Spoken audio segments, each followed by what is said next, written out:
tembaga sulfat ditimbang sebanyak 0,8 gram.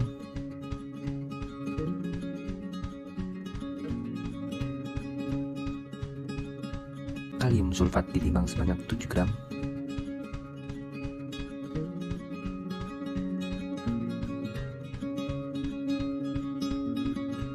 Sampel ditimbang sebanyak 1 gram.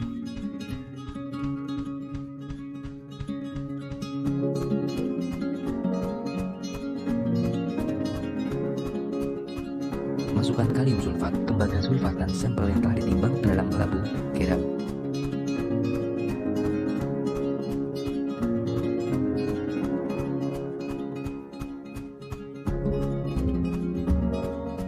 Penambahan asam sulfat. Lalu didestruksi dengan waktu sekitar 60-120 menit dan suhu 420 derajat Celcius hingga terjadi perubahan warna menjadi warna jernih dan tidak berasap.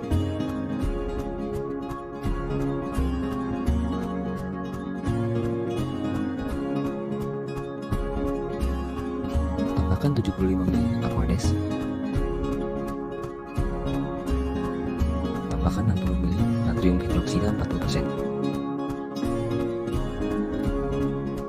Larutan amonium sulfat digunakan ke dalam labu destilasi. Lalu dilakukan penyulingan.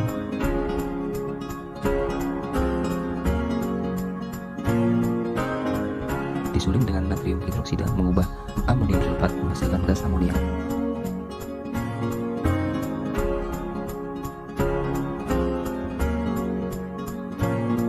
Gas amonia ditangkap oleh larutan 25 ml asam berat 1% dan flumocresol green dan methyl red.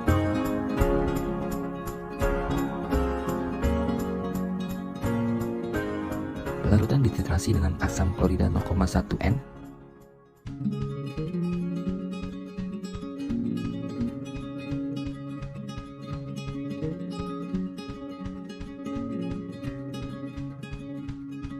Titik akhir titrasi ditandai dengan perubahan warna menjadi warna merah muda.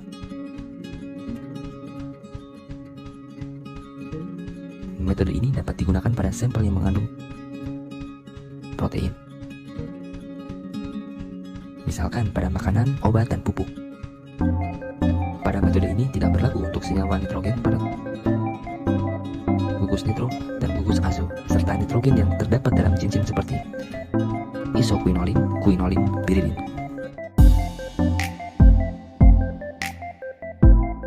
Ini kita akan membahas tentang uji asam amino dan protein.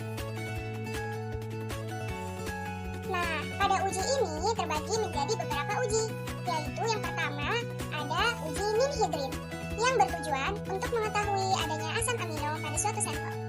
Yang kedua ada uji biuret yang bertujuan untuk mengetahui adanya senyawa dengan ikatan peptida atau protein. Yang ketiga ada uji samtoprotein yang bertujuan untuk mengetahui adanya asam amino dengan inti benzen.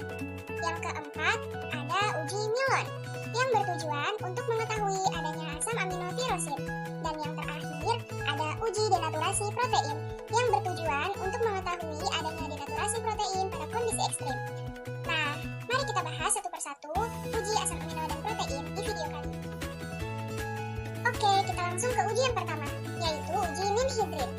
Nah, bahan uji atau sampel yang digunakan pada uji ninhidrin yaitu albumin 2%, pepton 2%, kasein 2%, gelatin 2%, dan aquades. Sedangkan reagen yang digunakan pada uji ninhidrin yaitu larutan ninhidrin 0,1%. Nah, bagaimana caranya? Jadi yang pertama, kita siapkan tabung reaksi, kemudian kita isi 1 ml sampel di tabung tersebut.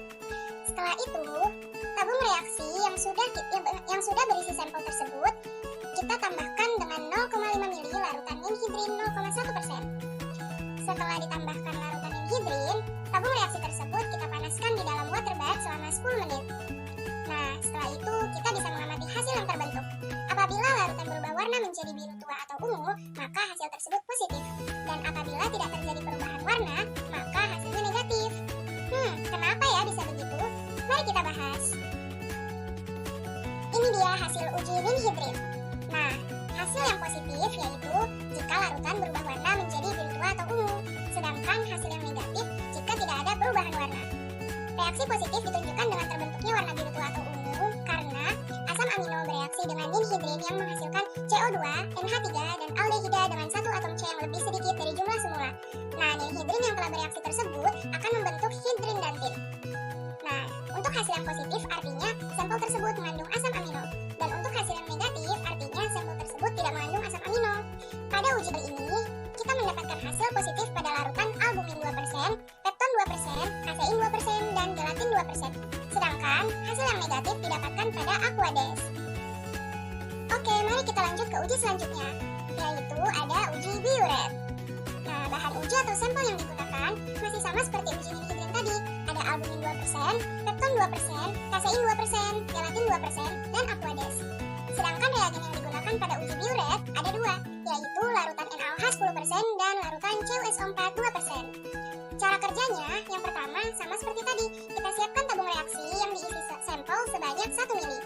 Setelah itu, tabung reaksi yang berisi sampel tersebut ditambahkan 1 mili larutan NaOH 10% dan kita homogenkan atau kita campurkan. Setelah itu, tabung tersebut ditambahkan beberapa tetes larutan CuSO4 2% dengan batas maksimal 10 tetes. Jadi, diteteskan hingga terbentuk perubahan warna. Nah, kita amati hasil yang terbentuk.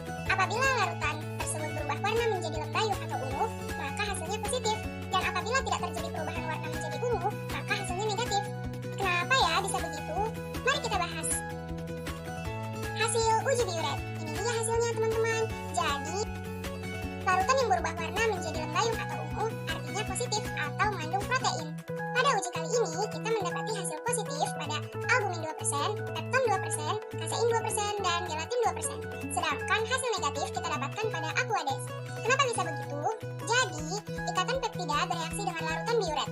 Cu pada larutan alkalis bereaksi dengan protein hingga membentuk suatu kompleks koordinasi antara Cu2+ dan gugus Co dan NH pada ikatan peptida, yang kemudian memberi warna lembayung atau ungu pada larutan. Oke, kita lanjut ke uji selanjutnya, yaitu uji santoprotein. Nah, kali ini reagen yang digunakan berupa larutan HNO3 pekat dan larutan NaOH pekat 40%. Sedangkan bahan uji atau sampel yang digunakan kali ini masih sama seperti uji sebelumnya, yaitu ada albumin 2%, pepton 2%, kasein 2%, gelatin 2%, dan Aquades. Nah, cara kerjanya, yang pertama seperti tadi kita siapkan tabung reaksi yang diisi sampel sebanyak 1 mili. Setelah itu, tabung reaksi berisi sampel tersebut ditambahkan 0,5 mili larutan HNO3 pekat. Dan setelah itu tabung tersebut dipanaskan di dalam water bath selama beberapa menit hingga endapannya larut dan larutan berubah menjadi kuning. Nah, langkah selanjutnya, kita angkat tabung reaksi dari water bath dan didinginkan di air mengalir sambil ditambahkan NaOH setetes demi setetes. Setelah itu, kita bisa amati hasil yang terbentuk. Ketika larutan berubah warna menjadi kuning tua, maka hasilnya positif. Sedangkan apabila tidak berubah warna menjadi kuning, maka hasilnya negatif. Kenapa ya bisa begitu? Mari kita bahas. Oke, ini dia hasil uji santoprotein. Nah, untuk larutan yang tidak berubah warna menjadi kuning, artinya sampel tersebut negatif atau tidak mengandung inti benzen. Sedangkan untuk larutan yang berubah warna menjadi kuning, artinya sampel tersebut positif atau mengandung inti benzen. Pada uji kali ini, kita mendapati hasil negatif pada Aquades, sedangkan hasil yang positif terdapat pada albumin 2%, pepton 2%, kasein 2%, dan gelatin 2%. Kenapa bisa begitu? Jadi, inti benzen dalam molekul tirosin, fenilalanin, dan triptofan membentuk senyawa nitro berwarna kuning akibat nitrasi dengan reagen HNO3. Oke guys, kita lanjut ke uji selanjutnya, yaitu ada uji nilon. Nah, kali ini bahan uji atau sampel yang kita gunakan yaitu ada albumin 2%, pepton 2%, kasein 2%, gelatin 2%, dan fenol 2%. Nah, reagen yang kita gunakan untuk uji nilon ini yaitu ada preaksi nilon. Cara kerjanya gimana ya? Jadi, yang pertama, kita siapkan tabung reaksi dan kita isi sampel sebanyak 2 mili. Kemudian, tabung reaksi yang berisi sampel tersebut kita tambahkan 2-3 tetes preaksi nilon dan kemudian kita homogenkan hingga tercampur rata. Setelah itu, tabung tersebut dipanaskan di dalam water bath selama 5 menit dan kita mengamati hasil yang terbentuk. Apabila larutan berubah warna menjadi merah, maka artinya sampel tersebut positif. Dan jika tidak terjadi perubahan warna menjadi merah, maka artinya negatif. Kenapa sih bisa begitu? Mari kita bahas di slide selanjutnya. Oke, ini dia hasil uji nilon. Jadi, jika larutan berubah warna menjadi merah, maka artinya sampel tersebut positif atau mengandung asam amino tirosin. Nah, pada uji kali ini, kita mendapati hasil positif pada sampel albumin 2%, sedangkan hasil yang negatif ada pada pepton 2%, kasein 2%, gelatin 2%, dan fenol 2%. Kenapa bisa begitu? Jadi, reaksi Milon merupakan larutan merkuri yang dicampur dengan asam nitrat pekat. Nah, merkuri tersebut bereaksi dengan gugus hidroksivenil dari tirosin dan akhirnya membentuk warna merah. Oke, kita lanjut ke uji yang terakhir, yaitu ada uji denaturasi protein. Nah, sebelumnya, uji ini terbagi menjadi 3 loh. Yang pertama, ada uji denaturasi protein oleh pemanasan. Yang kedua, ada uji denaturasi protein oleh asam kuat. Dan yang ketiga, ada uji denaturasi protein oleh logam berat. Mari kita bahas satu persatu. Oke, langsung ke yang pertama, kita ke uji denaturasi protein oleh pemanasan. Pada uji kali ini, sampel yang kita gunakan yaitu hanya albumin 2%. Nah, cara kerjanya yang pertama, kita siapkan tabung reaksi, kemudian kita isi sampel sebanyak 2 ml. Setelah itu, selanjutnya, tabung reaksi tersebut kita panaskan di water bath selama 10-15 menit. Nah, kita mengamati hasil yang terbentuk. Apabila terjadi endapan atau kekeruhan, maka hasilnya positif. Kenapa demikian? Nanti akan kita bahas sekaligus di akhir. Mari kita lanjut ke uji selanjutnya dulu.